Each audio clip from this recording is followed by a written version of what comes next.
Hi guys, welcome back to our channel ఐసన్సి Telugu vlogs. ఈరోజు వీడియోలో నా నైట్ క్లీనింగ్ రొటీన్ మీతో షేర్ చేసుకుంటున్నాను. నా ఛానల్ ఎవరైనా కొత్తగా చూసారో సబ్స్క్రైబ్ చేసుకొని పక్కన బెల్ ఐకాన్ ఉంటుంది, దాన్ని క్లిక్ చేయండి. నేను ఎప్పుడు వీడియోస్ పోస్ట్ చేసినా మీ మొబైల్లో నోటిఫికేషన్ అనేది వస్తుంది. సో వీడియో స్టార్ట్ చేసేద్దామా? Let's get started. Finally dinner complete అయిపోయింది. కొంచెం పప్పు మిగిలింది, వేరే బౌల్లోకి తీసుకొని ఫ్రిడ్జ్లో పెట్టేసుకోవాలి.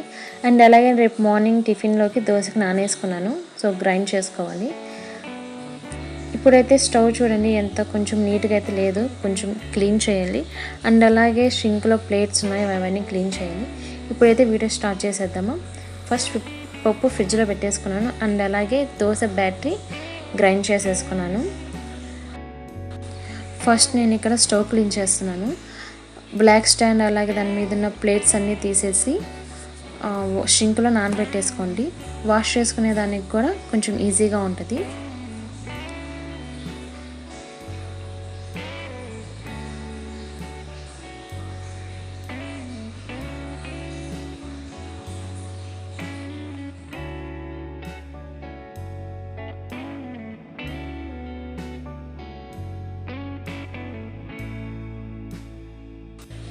సో ఇప్పుడు అన్నీ తీసేసిన తర్వాత డ్రై క్లాత్తో ఒకసారి క్లీన్ చేసుకోండి.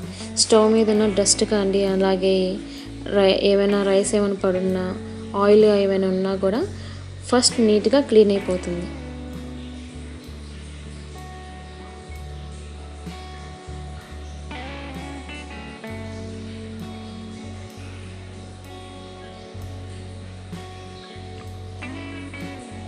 చూసారా స్టవ్ మీద ఎంత డస్ట్ ఉండిందో. సో ఫస్ట్ డ్రై క్లాత్తో కానీ లేదంటే టిష్యూ పేపర్తో కానీ లేదంటే స్పాంజ్ వైప్స్తో కానీ దేంతో అయినా మీ దగ్గర ఏది అవైలబుల్గా ఉంటే దాంతో క్లీన్ చేసేసుకోండి. పైన ఉన్న డస్ట్ అంతా రిమూవ్ అయిపోతుంది.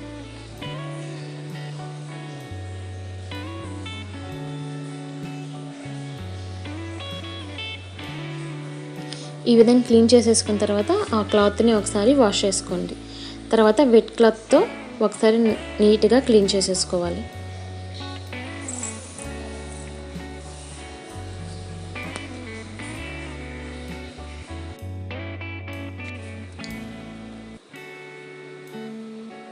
అలాగే ప్లేట్ సైడ్ కూడా నీట్గా క్లీన్ చేసుకోండి. ఒకవేళ డస్ట్ ఏమైనా లోపల స్ట్రక్ అయి ఉంటే మాత్రం నైఫ్ కానీ స్పూన్ కానీ ఈ రెండిట్లో ఏదైనా తీసుకొని క్లీన్ చేసేసుకోండి. కాకపోతే డైరెక్ట్గా అయితే యూజ్ చేయొద్దు. మీరు క్లీన్ చేసే క్లాత్లో నైఫ్ కానీ స్పూన్ కానీ పెట్టుకొని ఫోల్డ్ చేసి మరీ క్లీన్ చేయండి. డైరెక్ట్గా క్లీన్ చేస్తే గ్లాస్ మీద గీతలు పడతాయి. సో జాగ్రత్తగా క్లీన్ చేసుకోండి. వెట్ క్లాత్తో ఈ విధంగా నీట్గా క్లీన్ చేసేసుకోవాలి. మ్యాక్సిమం మీ దగ్గర స్పాంజ్ వైప్స్ ఉన్నా స్పాంజ్ ఉన్నా క్లాత్ ఉన్నా మ్యాక్సిమం వీటితోనే గ్లాస్ స్టవ్ని క్లీన్ చేసేదానికి యూజ్ చేయండి.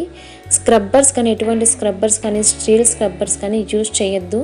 ఎందుకంటే గ్లాస్ స్టవ్ మీద గీతలు పడతాయి కాబట్టి జాగ్రత్తగా క్లీన్ చేసుకోవాలి. సో పాలు పొంగినప్పుడు కానీ అన్నం పొంగినప్పుడు కానీ వెంటనే క్లీన్ చేసుకునేదానికి ట్రై చేయండి. కొంతమంది క్లీన్ చేయకుండా పక్కన పెట్టేస్తారు. సో అలా చేయొద్దు. వెంటనే క్లీన్ చేసేసుకుంటే కొంచెం మీకు క్లీనింగ్ కూడా ఈజీగా ఉంటుంది, స్ట్రెయిన్స్ అనేది లేకుండా ఉంటాయి. అండ్ అలాగే టైం కూడా కలిసి వస్తుంది. ఒకవేళ వదిలేశారనుకోండి అవి ఎండిపోతాయి, తర్వాత స్క్రబ్ తీసుకొని స్క్రబ్ చేయాల్సి వస్తుంది. సో అలా కాకుండా వెంటనే క్లీన్ చేసేసుకుంటే గ్యాస్ అనేది నీట్గా ఉంటుంది. తర్వాత వెట్ క్లాత్తో క్లీన్ చేసేసుకున్న తర్వాత మన దగ్గర ఆల్ పర్పస్ క్లీనర్ కానీ లేదంటే కిచెన్ క్లీనర్స్ కానీ ఉన్నాయి కదా, వాటి స్ప్రే చేసేసుకొని లాస్ట్ ఫైనల్గా క్లీన్ చేసేయండి.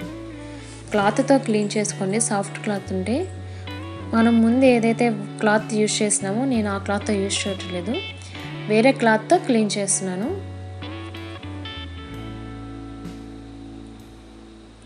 మొత్తం అంతా నీట్గా క్లీన్ చేసుకోండి. నేనైతే మ్యాక్సిమం ఈ విధంగానే క్లీన్ చేస్తాను.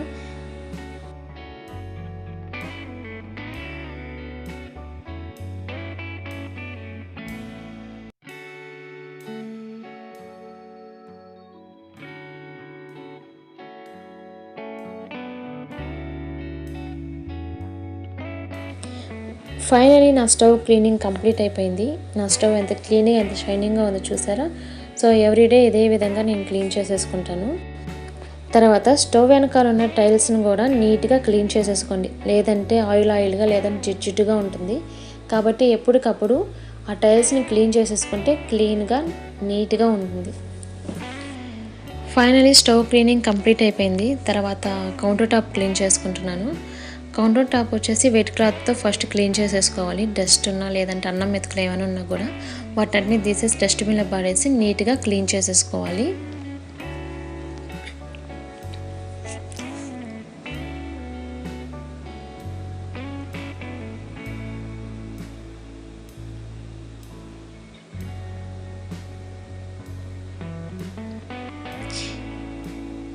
నీట్గా క్లీన్ చేసేసుకున్న తర్వాత వేరే క్లాత్ తీసుకొని మీ దగ్గర క్లీనర్స్ ఉంటాయి కదా, కిచెన్ క్లీనర్స్ కానీ లేదంటే కోలిన్ కానీ లేదంటే ఆల్ పర్పస్ క్లీనర్ కానీ ఏదున్నా కూడా స్ప్రే చేసేసుకొని నీట్గా వేరే క్లాత్తో నీట్గా క్లీన్ చేసేసుకోండి.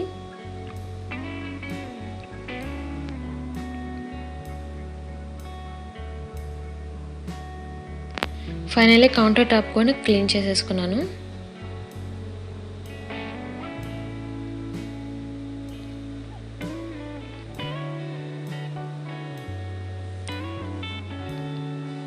తర్వాత స్టవ్ కింద కూడా క్లీన్ చేసుకోండి. కొంతమంది క్లీన్ చేయరు, ఎందుకని స్టవ్ కింద కూడా నీట్గా స్ప్రే చేసుకొని క్లీన్ చేసేసుకోండి.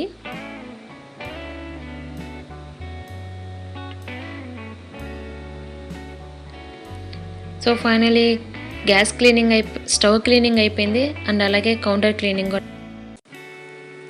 ఫైనలీ డిషెస్ అన్నిటిని వాష్ చేసేస్తే నా నైట్ టైం క్లీనింగ్ కంప్లీట్ అయిపోతుంది.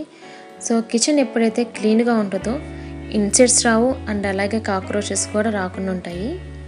నైట్ టైం మాత్రం క్లీనింగ్ మాత్రం కంపల్సరీగా చేసుకునేదానికి ట్రై చేయండి. ఒకవేళ నైట్ టైం క్లీనింగ్ కనుక మీకు కుదరకపోతే కౌంటర్ టాప్ మాత్రం క్లీన్ చేసుకొని పెట్టుకోండి అండ్ అలాగే స్టవ్ను కూడా క్లీన్ చేసేసుకోండి. ఈ రెండు క్లీన్ చేసేసుకున్నారంటే ఇన్సెక్ట్స్ రావు అండ్ అలాగే కాక్రోచెస్ అవి రాకుండా ఉంటాయి. కాబట్టి స్టవ్ని క్లీన్ చేసేసుకోండి అండ్ అలాగే కౌంటర్ టాప్ను కూడా నీట్గా క్లీన్ చేసి పెట్టేసుకోండి. అలాగే ప్లేట్స్ని కూడా వాటర్తో ఒకసారి వాష్ చేసేసుకొని షింక్లో పెట్టుకోండి. తిన్న వెంటనే అలాగే పెట్టకుండా కర్రీ అంటే ఆ ప్లేట్స్కి ఆ బౌల్స్కి ఆ గిన్నెలకి కర్రీస్ అనేది సైడ్ అతుక్కొని ఉంటాయి. సో ఆ స్మెల్కి కూడా కాక్రోచెస్ రావచ్చు. కాబట్టి వాటన్నిటిని వాటర్తో ఒకసారి నీట్గా క్లీన్ చేసేసుకొని షింక్లో పెట్టేసుకోండి. రేపు మార్నింగ్కి కావాలంటే నీట్గా వాష్ చేసేసుకోవచ్చు. Maximum kitchen night time cleaning చేసుకునేదానికి ట్రై చేయండి. ఒకవేళ వీలు కాకపోతే నో ప్రాబ్లం, పర్వాలేదు, మ్యాక్సిమం ట్రై చేయండి. కిచెన్ ఎప్పుడైతే క్లీన్గా ఉంటుందో ఇన్సెక్ట్స్ అనేది రావు అండ్ అలాగే మనము మార్నింగ్ లేవంగానే మనం ఫస్ట్ వచ్చేది కిచెన్ రూమ్లోకే. సో కిచెన్ క్లీన్గా ఉంటే మైండ్ అంతా పీస్ఫుల్గా ఉంటుంది అండ్ అలాగే ఎక్కువ వర్క్ లేదని కూడా కొంచెం హ్యాపీగా ఉండొచ్చు. ఒకవేళ కిచెన్ క్లీన్గా లేకుండా మెస్సీగా ఉండి వర్క్ హెవీగా ఉంటే సో చిరాగ్గా ఉంటుంది, వర్క్ ఇంతుందా అని అనిపిస్తుంది. సో కాబట్టి నైట్ టైం క్లీనింగ్ చేసేసుకున్నాం అనుకోండి, మార్నింగ్ వర్క్ అనేది చాలా వరకు తక్కువ ఉంటుంది అండ్ అలాగే వర్క్ ఎప్పటికప్పుడు కంప్లీట్ చేసేసుకుంటే వర్క్ అంత హెవీగా ఉన్నట్టు అనిపించదు అండ్ ఈజీగా ఆ డే అంతా ఈజీగా వర్క్ అనేది కంప్లీట్ అయిపోతుంది. నిన్నటిది ఈరోజు చేసి ఈరోజే కంప్లీట్ చేస్తే కొంచెం వర్క్ అనేది హెవీగా ఉంటుంది. కాబట్టి నైట్ టైం మనం క్లీన్గా కిచెన్ నీట్గా పెట్టుకుంటే సో మనకి వర్క్ అనేది అంత ఎక్కువ ఉండదు. సో కిచెన్ అంతా కూడా క్లీన్గా ఉంటుంది. సో ట్రై చేయండి, ఓకేనా.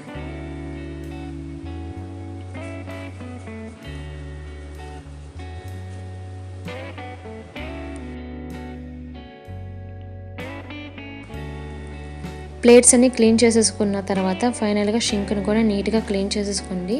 ఇలాంటి స్మెల్ కూడా రాకుండా ఉంటుంది. సో నేనైతే ఇక్కడ ఆల్ పర్పస్ క్లీనర్తో క్లీన్ చేసేసుకుంటాను, స్టీల్ స్క్రబ్తో క్లీన్ చేసుకుంటున్నాను.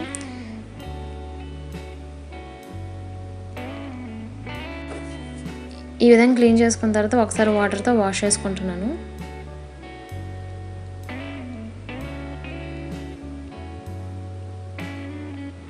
మనం ముందుగా తోంపెట్టుకునే గిన్నెలన్నింటినీ షింక్లో పెట్టేసి వాటర్తో వాష్ చేసేసుకోవాలి.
ఫైనల్ డిషెస్ అన్నిటిని వాష్ చేసేసాను అండ్ అలాగే ట్యాప్లు కూడా క్లీన్ చేసేసుకుంటున్నాను.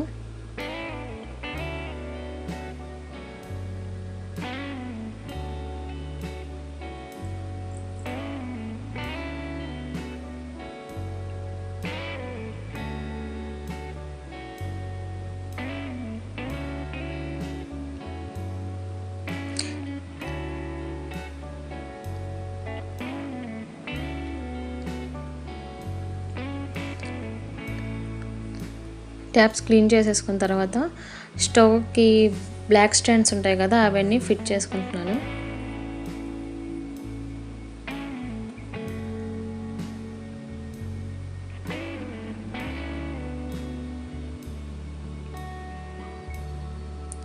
అండ్ అలాగే కిచెన్ క్యాబినెట్స్ని కూడా క్లీన్ చేసేసుకోండి.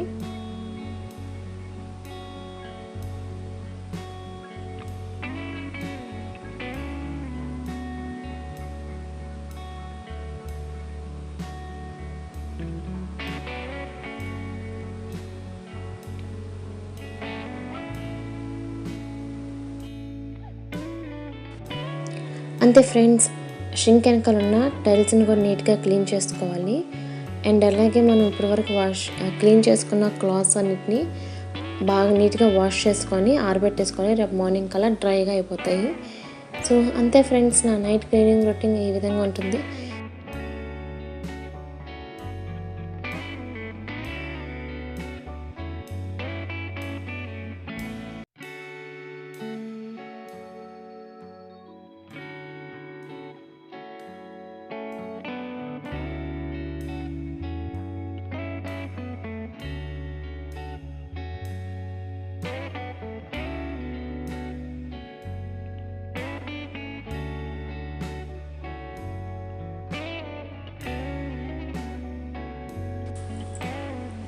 ఫైనల్గా నా వర్క్ అంతా కంప్లీట్ అయిపోయింది. హ్యాండ్స్ వాష్ చేసుకుంటున్నాను.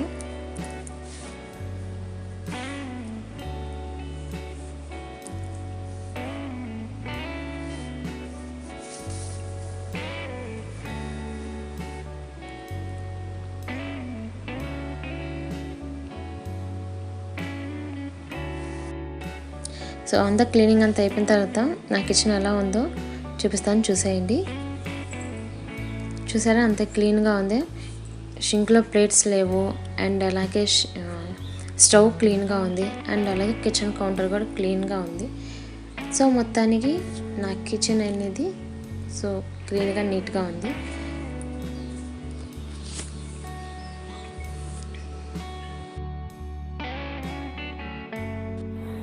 అంటే ఫ్రెండ్స్, నా నైట్ టైం క్లీనింగ్ కంప్లీట్ అయిపోయింది. సో ఈ వీడియో కానీ మీకు నచ్చినట్లయితే లైక్ చేయండి, షేర్ చేయండి, కామెంట్ చేయండి, సబ్స్క్రైబ్ చేసుకోండి. పక్కన బెల్ ఐకాన్ ఉంటే దాన్ని క్లిక్ చేయండి. నేను ఎప్పుడు వీడియోస్ పోస్ట్ చేసినా మీ మొబైల్లో నోటిఫికేషన్ అనేది వస్తుంది. Thank you for watching. Take care. Bye.